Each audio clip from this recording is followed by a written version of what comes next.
मेरी बीवी मायके चली गई। अब बीवी का मायके जाना किसे पसंद नहीं। वैसे ही अभी जिसकी बीवी शालू जा रही है मायके।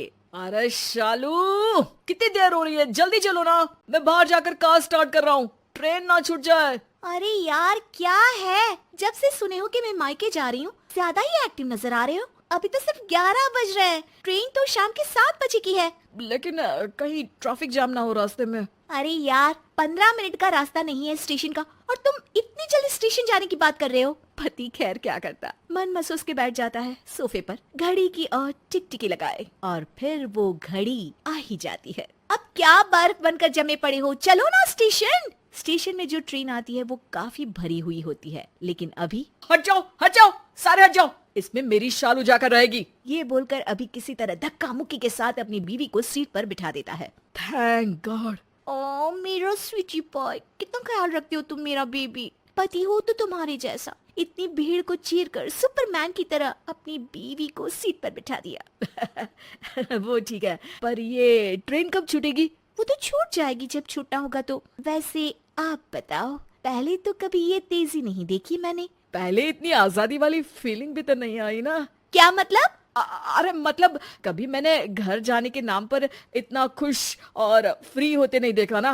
ऑफ कोर्स मम्मी पापा से मिलने की खुशी तुम्हारे चेहरे पर देखकर मुझे अच्छा लग रहा है। वैसे भी तुम्हारी खुशी में ही तो मेरी खुशी है। बीवी को लगता है कि पति उसकी बहुत केयर कर रहा है। ये रेलवे वाले ना कभी वक्त पर गाड़ी नहीं चलाएंगे। 7 बजे का टाइम है और देखो कैसे पूरे 7:03 हो गए, गाड़ी चल क्यों नहीं रही है? तभी पास बैठा बूढ़ा बोलता है। बेटा, बीवी को मायके वाली ट्रेन में बिठाने आए हो ना? हाँ बाबा, लेकिन आपको कैसे पता? अरे बेटा, 3 मिनट भी रहा नहीं जा रहा है, तभी समझ गया था। लेकिन मूर्ख लड़के, जो तेरे मकान को घर बना कर रह रही है ना, वो चली जाएगी तो तू करेगा क्या? हाँ, अब बस करो ज्ञान बांटना। फिर वो वाइफ को कहता है, मायके जाने के लिए तुम्हारे चेहरे पर जो खुशी दिख रही थी ना, उसके लिए तो मैं कुछ भी कर सकता था। और आखिरकार धक्का मुक्की के साथ बीवी को मायके की ट्रेन में बिठाकर दूर से ट्रेन को जाते हुए देखकर कहता है, वाह भाई वाह, अंश आजादी मुबारक हो। चलो अब दोस्तों को फोन लगाते हैं। हे ब्रो, आ जाओ, आज से मैं घर में अकेला हूँ। शाम को करते हैं ना पार्टी, वो भी तगड़ी वाली। शाम को अंश के दोस्त घर आते हैं।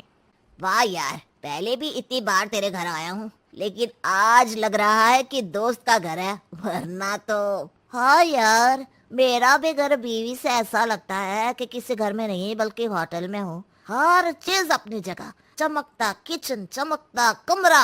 अरे छोड़ो यार, क्या बात कर रहे हो। चलो फुटबॉल का मैच शुरू होने वाला है, खाने का ऑर्डर देकर आता हूँ बाहर से। अरे छोड़ना, मिलकर बनाते हैं अपने हाथ का स्वादिष्ट मसालेदार। हाँ यार, वरना बीवी ने तो ये कंट्रोल वो कंट्रोल के नाम पर उबला खाना खिला खिला कर मार रखा है। बस फिर क्या था, आ जाता है गर्मा गर्म खाना किचन से। टेबल पर सारे यार मिलकर पार्टी करते हैं, और फिर सुबह सूरज सर पर आ गया, रात का तो मजा ही आ गया। चलो एक कप चाय बनाता हूँ।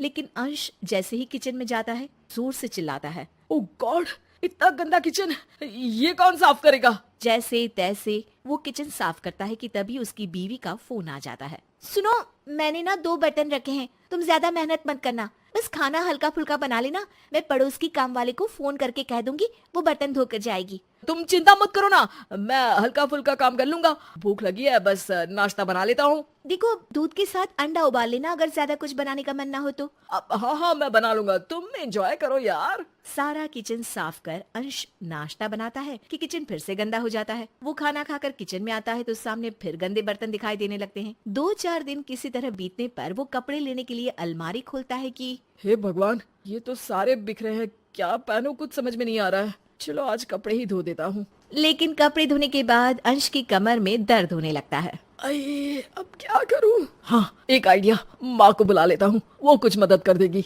अंश माँ को फोन करता है और फिर कुछ दिनों के लिए अंश की माँ घर आ जाती है। अरे अंश बेटा, जरा बहू को बोल चाय दे, कहाँ है वो?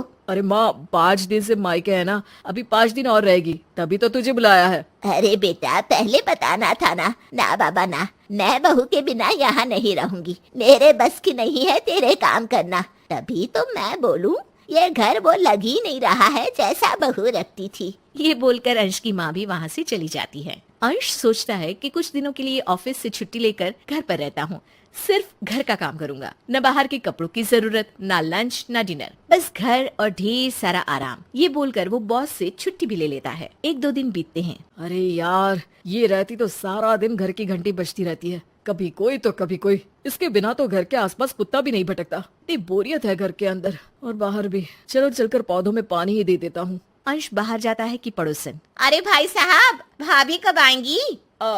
3 दिन बाद। क्यों, कुछ काम? अरे ना ना, बस पूछ लिया। बहुत दिन हो गए देखे, उनका हंसता चेहरा देख लो, दिन बन जाता है। अब अंश को भी समझ में आ जाता है कि बीवी का घर में ना रहना घर की आजादी नहीं, बल्कि किसी शरीर में से सांस का जाना जैसा होता है। 3 दिन बाद बीवी के वापस आने पर अंश उसे गले लगा लेता है। हाँ हाँ हाँ, अब मक्खन मत मारो। पता है घर, किचन, अलमारी सब बिखरे हैं। कोई बात नहीं, मैं संभाल लूंगी। रुको, अभी चाय बना कर लाती हूँ। ये सब के साथ मुझे भी संभालना तुम्हारा ही काम है, क्योंकि मैं भी तुम्हारे बगैर बिखर सकती